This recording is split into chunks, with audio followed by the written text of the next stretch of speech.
So yung dalawang manggang ginamit ko, tapos hiwain nyo sa gitna, and then lagay nyo na dyan sa blender. Tapos ayun na, nakalagay na, lagyan ng tubig, haluin, and tapos. And then ang sunod natin gagawin, ilalagay na natin ang sunod ang nasal cream sa mixing bowl.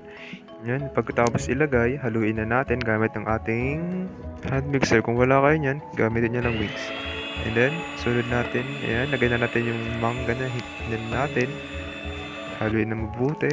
Sunod, ilagay yung Alaska. Kalahati lang nilagay ko para hindi matamis. Ayan. Ay, di pa nakabukas, sorry.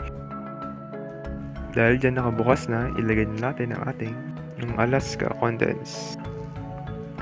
Ayan, pagkatapos ilagay, haluin ng maigi. Pagkatapos ng halo, ilagay na natin sa Tupperware ni Mama. Ang nilagay ko ay Coco Crunch dahil wala kaming Graham. Kaya ayan, Mango Coco Crunch.